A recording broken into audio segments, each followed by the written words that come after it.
And so with that, I would like to now get our program started with our luncheon speaker, once again generously supported by SAIC. And to introduce our speaker, please give a warm welcome to Charlie Stigermiller, Senior Director of Business Development at SAIC. Charlie.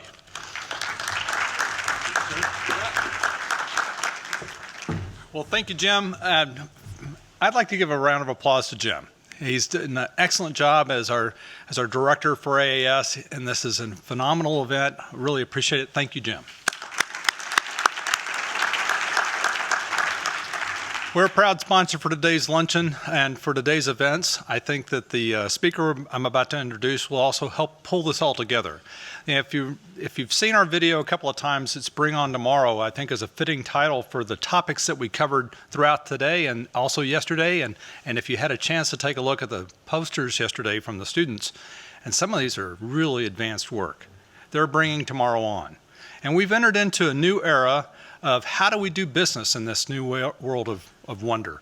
And by 2005, we started doing commercial solutions for space traffic support and space supplies and logistics and now crew to the ISS. We've talked about commercial comms throughout today, commercial solutions for fabrication and in-space assemblies. Those are all new era events. So our speaker today, I think, is going to help tie it all together. So Dr. Trevor Brown is the Dean of the John Glenn College of Public Affairs at this other university in Ohio, just downstate a little bit. From Ohio State, he's been there since 2001. But in addition to as being Dean, one of the things as I read into his bio, he's been writing and leading the thought in the public-private partnerships, which we're all balancing off of and learning from in this learning lab that we're in. What does this mean and how does it grow? The other aspect is that I'm looking forward to hearing him share are the anecdotes of being close with John Glenn, the namesake of this conference, and its memorial perspective, but also in the context of his life and how it relates to our business in space today and in the future. So with that, Dr. Brown.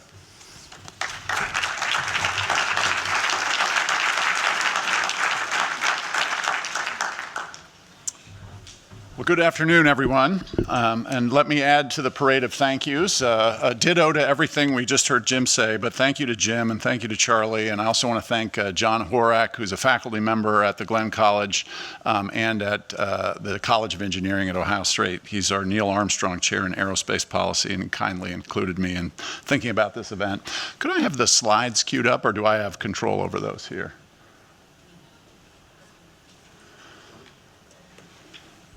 While those are coming on, let me just say at the outset, I'm in some ways a poor substitute for who you had here 3 years ago when you had your inaugural John Glenn Symposium. That was David Glenn, the son of John Glenn. I am by no means a space expert. I did go to space camp in Huntsville as a sixth grader. So that was my one exposure. And then I did work for Senator Glenn in some shape or form. He came to Ohio State University in 2000. After he retired from the Senate, he gave his papers and archives to, thank you very much, his archives to the Ohio State University. I was a junior faculty member then, and eventually there was an entity that was created called the John Glenn Institute that merged with the school where I was posted to become the John Glenn School, and it ultimately evolved into what is now the John Glenn College of Public Affairs in 2015, just before he passed on. And the mission of the Glenn College is to inspire citizenship and develop leadership, a simple phrase that Senator Glenn coined as sort of our mantra. And it marries well with Ohio State University's mantra, which is, I saw the little emblem up there at the bottom. It says Disciplina in Civitatem, which is education for citizenship. We are a land-grant university, very much connected to how we advance the mission of the state. But in addition to that broad goal of inspiring citizenship and developing leadership, it's not surprising that at a large comprehensive university like Ohio State, given Senator Glenn's engineering background and ultimately his military and space background, that we are very focused on that intersection of science and technology and public policy. That is very much in our wheelhouse. I just mentioned John Horak, who's jointly appointed between the Glenn College and the College of Engineering as our Neil Armstrong Chair in Aerospace Policy, and John teaches a class periodically in space policy. And he doesn't know this, but we were teed up to offer it this fall, and when his name wasn't on it, no one signed up. Whenever his name is on it, people sign up. So we'll get John back in the classroom, hopefully in the spring. We also are home to the Battelle Center for Science, Engineering, and Public Policy, and as a part of that, and John sits on this committee, we have a Science, Engineering, and Public Policy minor. And we're working at the undergraduate level, and we're working on dual partnerships with other scientific disciplines on campus with our graduate programs. But where I do have some relevance here in terms of the topic is a knowledge of then working with Senator Glenn over those last 10 years of his life as we started the Glenn School and the Glenn College. And I am, as you just heard from Charlie, a student of government contracting and public-private partnerships. Most of my research has been at the federal level in that space, largely in the defense and homeland security arena. I did an extensive project on the Coast Guard's Deepwater project, ignominiously named since it fell into some deep water. And so I've learned some lessons about how to best structure the relationships between public and private. And you'll see towards the end, I'll get into that a little bit. But I thought I'd start, as Charlie said, I will share along the way. I'll use Senator Glenn as the arc and narrative of this talk. He is the namesake of this symposium. He's the namesake of the Space Center. He's the namesake of our college. And yesterday, some of you may recall, was his birthday. He would have been 101 years old, where he's still with us. He died about 5.5 years ago. But I'll just give you a brief highlight of why he is the perfect model for a college of public affairs. You probably all think of him as he's dressed here as an engineer by training and an astronaut, but we think of him in the Glenn College as the consummate public servant. He had these various distinct and impactful chapters of his life that all map so well to the kinds of ways that one can serve the public good. So his first foray was in the military, serving in World War II and Korea as a decorated Marine aviator. Then he joined a civilian public enterprise in NASA, and we know all of that exemplary work that he did there. And then he came back from space and then continued to want to serve, and there it was as an elected official serving 4 terms as a U.S. Senator for this state. But interestingly, in between, he also had a private sector experience. He was the vice president for marketing for RC Cola, which I'm sure none of you are drinking right now, but it is available here in Cleveland still to this day. And he was, interestingly, at that time, also became very involved with the owner of what is now the Howard Johnson's chain of hotels. And that became, it was based in Florida near Disneyland, became the basis for the Make-A-Wish Foundation. So he had a charitable dimension to his life as well. So for us, if students come with lots of interests. It could be public, it could be nonprofit, it could be private, and we can tell anecdotes and stories about his contributions.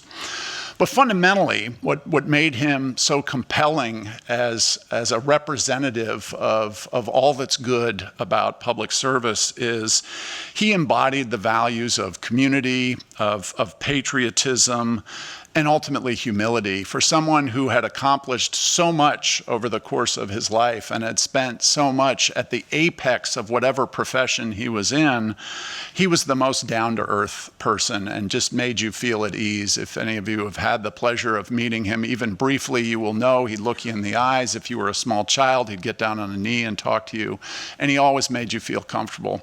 One anecdote to start. I was in an office, actually it was Stephanie's office, it's a glass office where you could see, and he would occasionally walk in and just talk to me.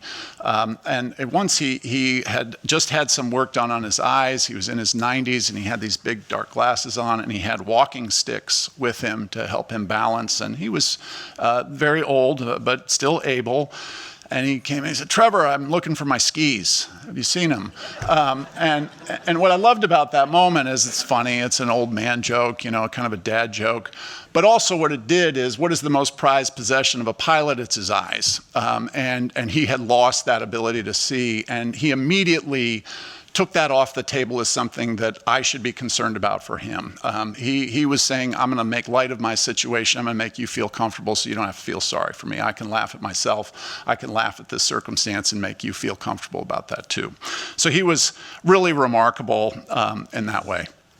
So what I'm going to do in the next 20 minutes or so is sort of walk you through, take you through a little bit of John Glenn's space career, which again, I think many of you probably know, but I'm going to highlight some things and talk about it in an era of the past, which was sort of public-led, private-supplied space exploration. And as Charlie suggested, we're moving into a brave new world. Well, towards the end of Senator Glenn's life, that transition, that inflection from public-led, private-supplied to now what I might call private-led, public-governed is underway, and he really began to see where that was going. And then I'll finish with what next. What would John Glenn counsel us to think about in what comes ahead? So first, just to return to history, in this idea of Senator Glenn and why he's so admirable, you know, at his very early stages of his life, he had a tremendous thirst for flight. He was just in awe of things that would go up in the air. So at the age of 8, he was given a ride on basically a crop duster, and there was no turning back for him. From that point on, every time his family went to Columbus, Ohio, he was born in Cambridge and grew up in New Concord, which is about an hour away. He would insist that they go by what is now Port Columbus or the John Glenn International Airport to watch the planes take off. So he just always wanted to be a part of that. And we learned a lot about that in June of 2016 when they renamed Port Columbus Airport as John Glenn International Airport. Without notes, again, he was essentially blind at that time. He stood up at a podium like this and recalled his life from that age of about 8, 1929-ish, through to that time, and charted how air travel had changed so dramatically in his lifetime and how he'd gotten to be a part of that. So he would always ask his father to drive it by the airfield.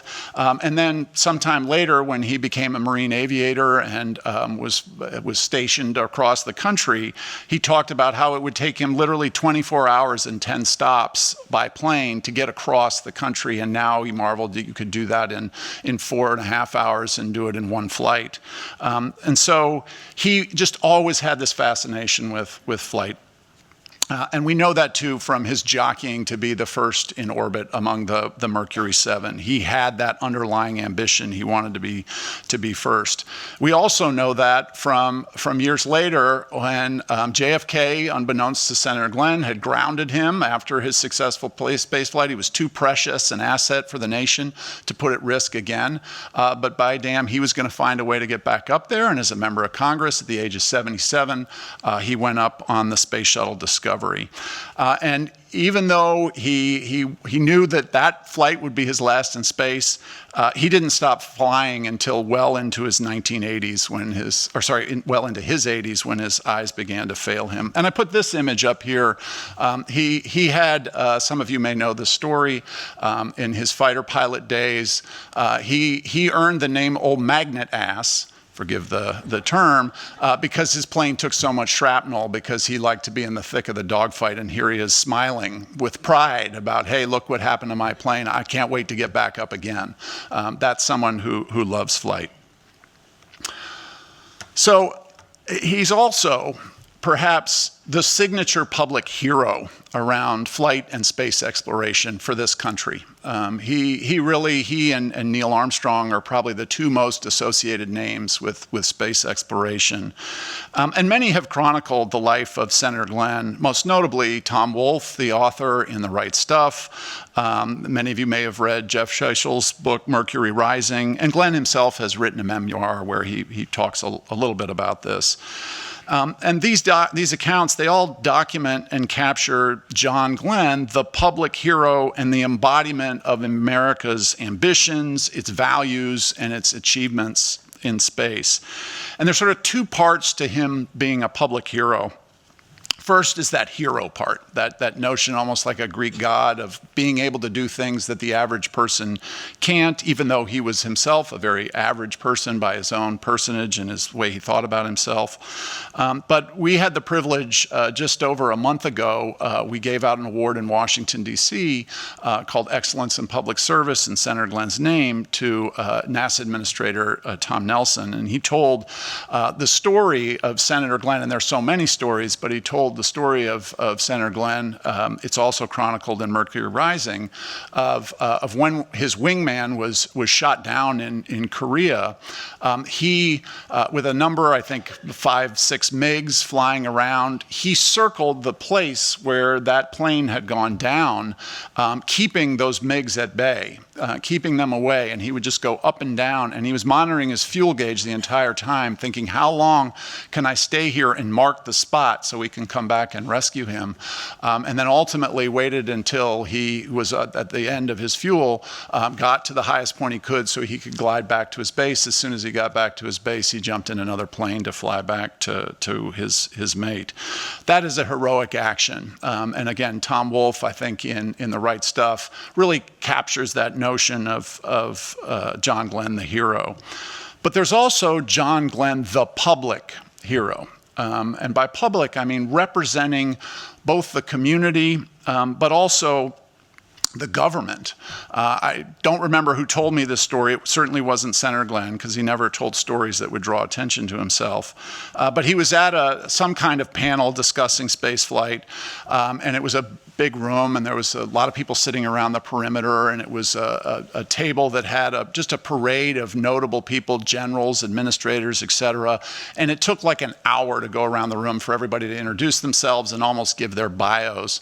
And by the time Senator Glenn's sitting at the very end of the table, he just looked up and said, John Glenn, former NASA employee. And that just deadened the room, like, oh, right, this is a person of great accomplishment, but who chose to identify himself as that public servant. So Senator Glenn was a tremendous believer in the public sector, not necessarily big government, but active and empowering government. He often told the story of his father, who was a plumber, hardworking, 7 days a week. Whenever there was a toilet or sink that burst, in the little town, he was there. But in the Great Depression, fell on hard times, and if not for the New Deal, would not been able to stay in his home in the face of foreclosure because the government lent out a helping hand and gave him a low-interest loan. So from that point on, Senator Glenn had always had this belief in the helping power of government, its ability to lift people up and help them out, while also acknowledging that we all have rights and responsibilities and duties and some skin in the game. And so he was a big believer in government. And so in his mind, space exploration would never have happened without government leadership. You needed goal setting, JFK proclaiming we'll make it to the moon. You needed investment. You cannot get the kind of pooled resources that you need to create something like the space program in the absence of spreading all of that income generation across the US population. So the income tax and other taxes were powerful vehicles for securing the resources needed to be able to explore space, greater than any private firm could do, particularly given the uncertainty of the return. You needed the design and development expertise and an eye towards developing the space program with public ends in mind. That was essential to him. And also, he came of age in a time when he believed that government worked, particularly given his experience in the military. So the discipline, the training, the implementation, the execution that he as a proud Marine has experienced, he thought that we needed a well-organized, well-trained, well-executed, public-driven organization to be at the heart of this. So for him, fundamentally, space exploration was a public endeavor. So he he went up in space, we know, in 1962. And at the same time, he was a big believer in the government leading. He also inherently understood that there was no way you could get the innovation, the ingenuity, the experimentation that you needed without industry out there taking some competitive risks and beginning to develop the necessary supply chain. So as a student of government contracting, as I said at the beginning, and procurement, one of my favorite John Glenn quotes is, soon after he splashed down from his Friendship 7 orbit, he was asked by reporters, what was going through your mind as you were leaving space, re-entering the atmosphere? And I think everybody was expecting quotes that he actually gave later in his life. But at the time, they were expecting, I touched the face of God, I've pierced heaven, I've felt what it means to be part of the ethereal spirit of the universe. But instead, what he said is, all I could think about was that the tin can I was floating around Earth in was built by the lowest bidder. Just great humor, but also a tacit acknowledgement that, on the one hand, is sort of a backhanded compliment. You can't do this without the private sector being involved in the production of some of these assets. So he was, again, very much a proponent of that public-led, privately supplied vision.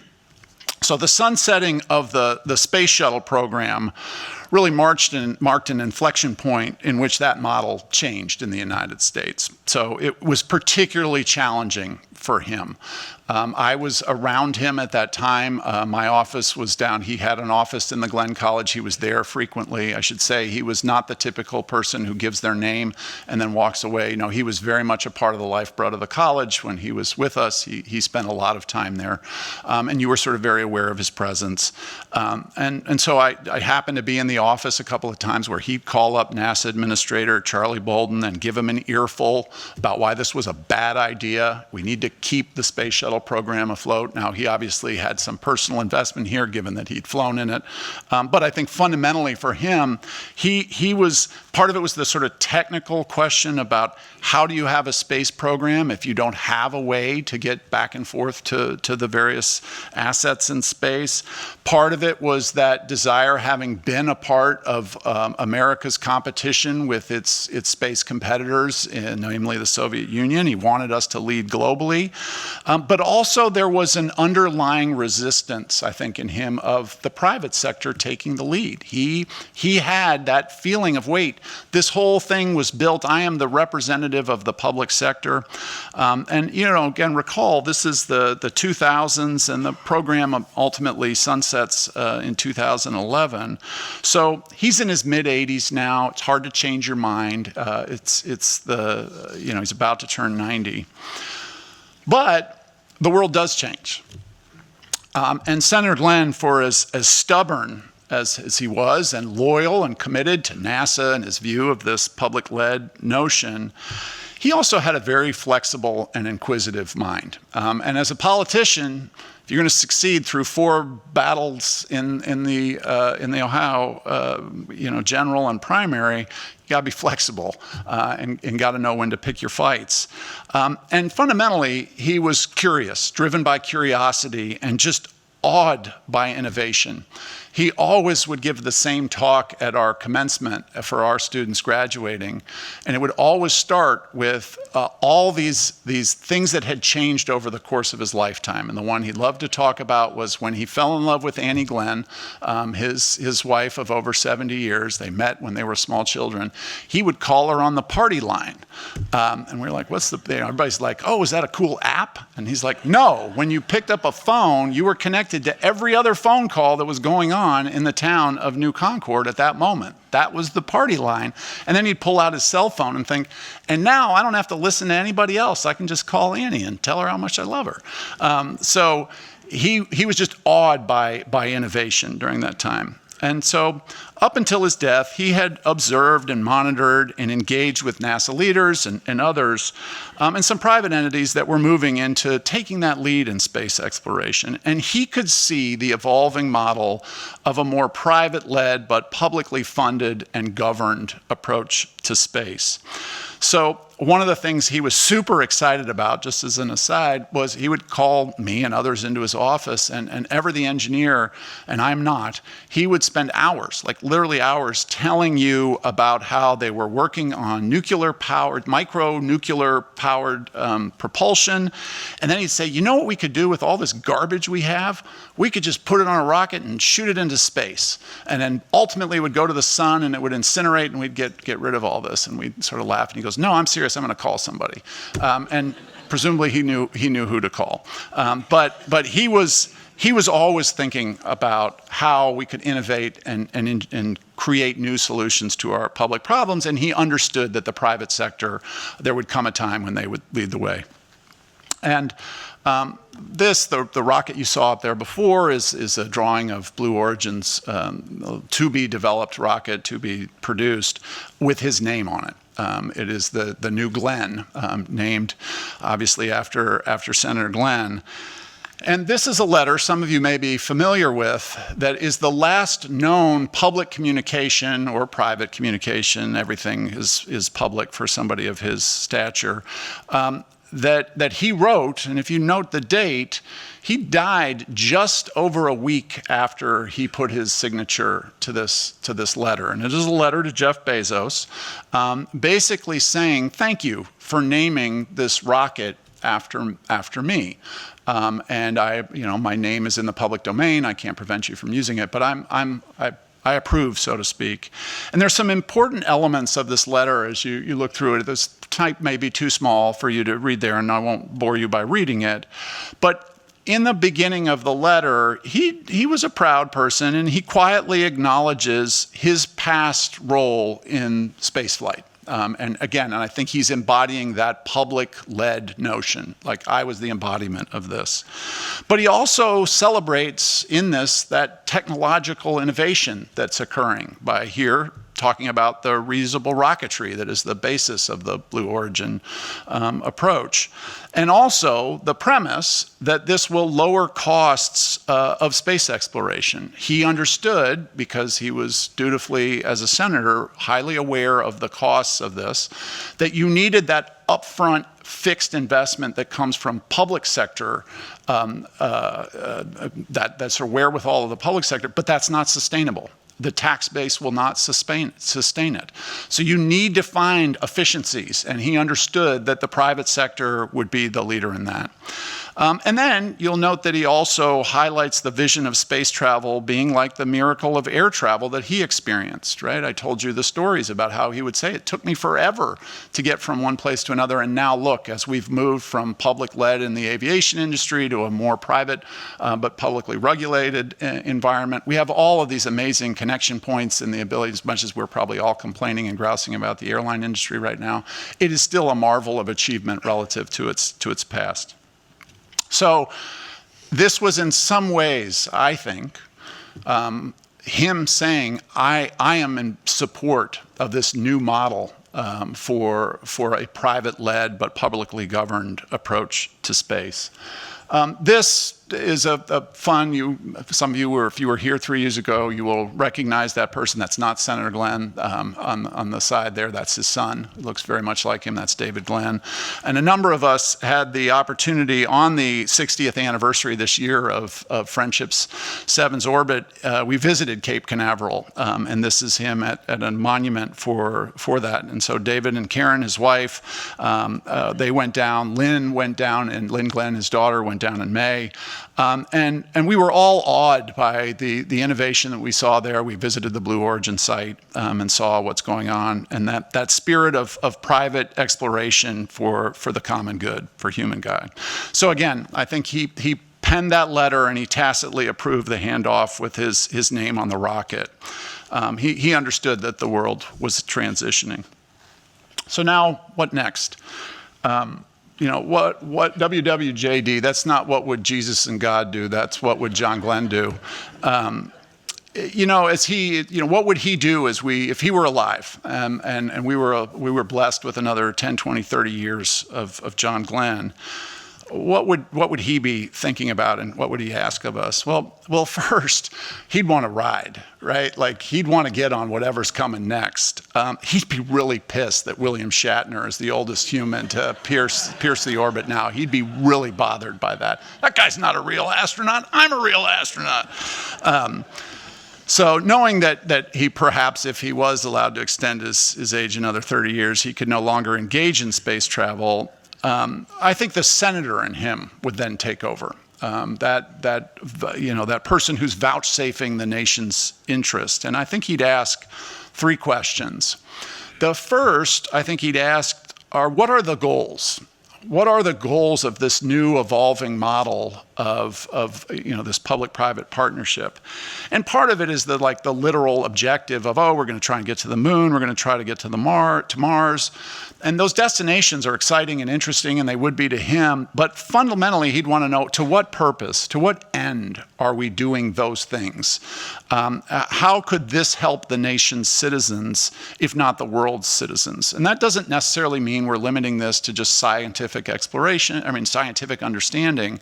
He was all for economic development. He was all for the idea, as much as this picture is the picture he took from space, one of the first ones of a human taking a picture of Earth. And you may recall he was awestruck by the fragility of the atmosphere and the notion that the Earth is this thing that we must protect. But I think he was also open to the idea that at one point this place may not be habitable. So whatever the case was, he would want us to answer that question as to why we're doing the things that we're doing. Second is, how would this be funded? And you must remember that Senator Glenn was a green eye shade. We think of, perhaps this is overstating, but Democrats are the party of big spending, and Republicans are the party of fiscal constraint.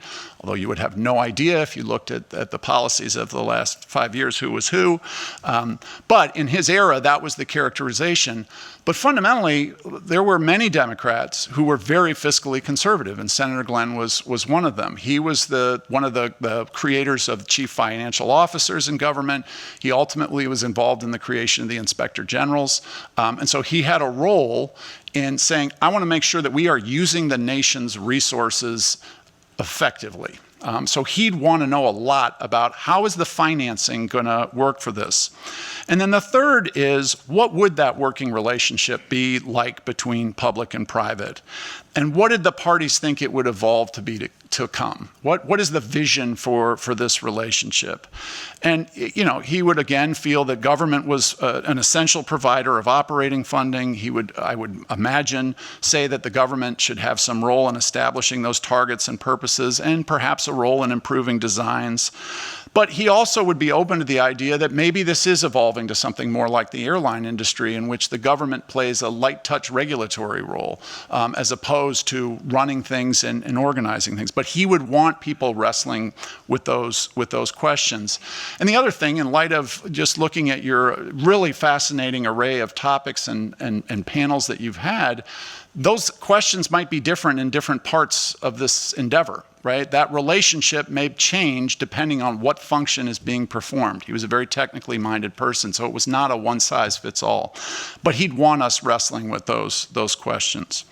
But as I draw this to close, I would say abiding all of those questions, for what purpose, how is it funded, and what is that relationship going to be like, would be that singular theme of the common good.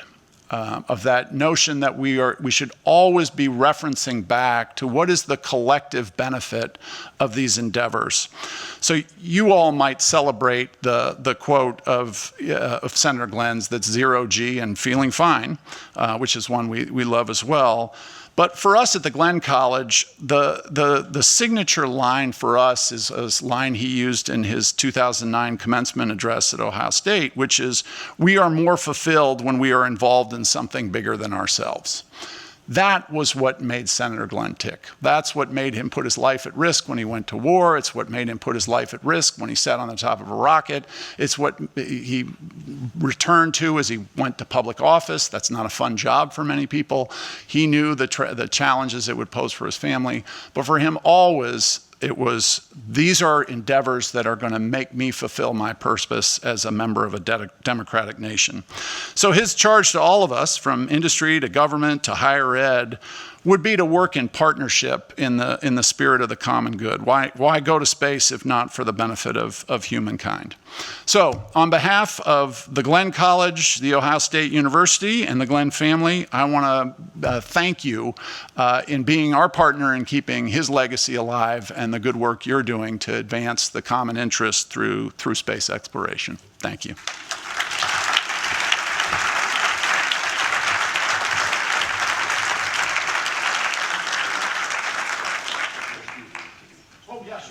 Does anybody have any questions?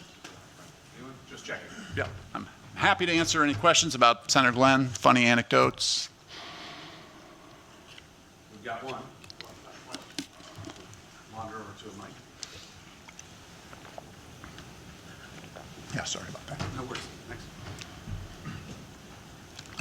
I'm glad you brought up the 60th anniversary, because I remember very well 10 years ago, the 50th anniversary, I was involved with it. I was working for Battelle at the time. Oh, yeah. And so I helped plan it. And so he wanted to meet with everybody who had helped out. And I'll never forget, he was 91, and he came over and he shook my hand.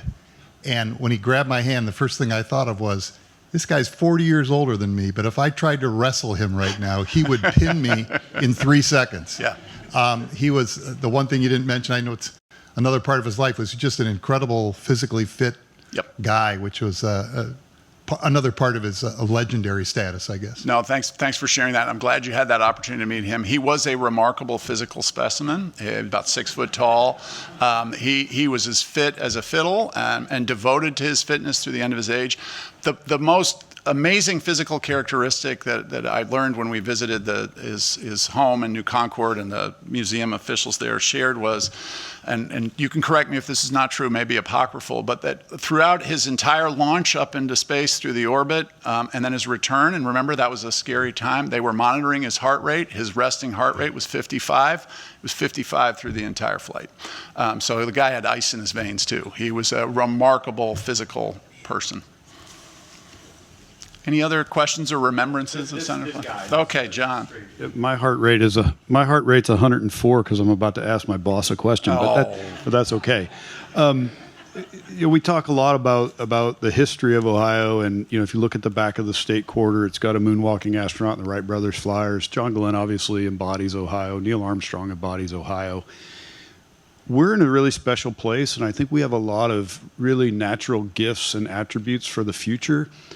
Can you share what you think Senator Glenn might say about the sort of the DNA of Ohio and this region and our infrastructure and our people that makes us a special place to help move the United States and the global space program forward? I think well set up, because you just answered your question. It was a great explanation for why I think he would expect, and if he were still in the Senate, he would be working hard to lean in on that legacy of Ohio. That design, we were a frontier state, and that looking westward, looking upward, constantly exploring and innovating and taking on adventure and challenge, I think he would say is in our DNA. He would also highlight the diversity of the state. It's urban-rural divide, it's ethnic, it's racial, it's disciplinary backgrounds. I mean, you have all the different assets of science spread out across the state. He would highlight its higher education institutions, its commitment to higher education as a state, its tradition historically, even in times of dominance of one party or another. And remember, we in Ohio now are in a period of Republican dominance, but we went through a period of decades of Democratic dominance, of which Senator Glenn was a part of. And yet there was always an abiding concern for the state. There was always that sense of what can we do to pull together across partisan divides to work together. So another great name of Ohio is, and a former senator and former governor is Voinovich, who the Voinovich School down in OU is a remembrance of that great public official, a Republican. Senator Glenn and Senator Voinovich worked together all the time. And that was a hallmark of the state. And we have Senator Portman and Senator Brown on our board, and they are always working together for NASA Glenn and other assets here. So I think he would see all of those things coming together to really advance the state and position us to play a leading role in space exploration and science and technology more broadly. Okay, great. Again,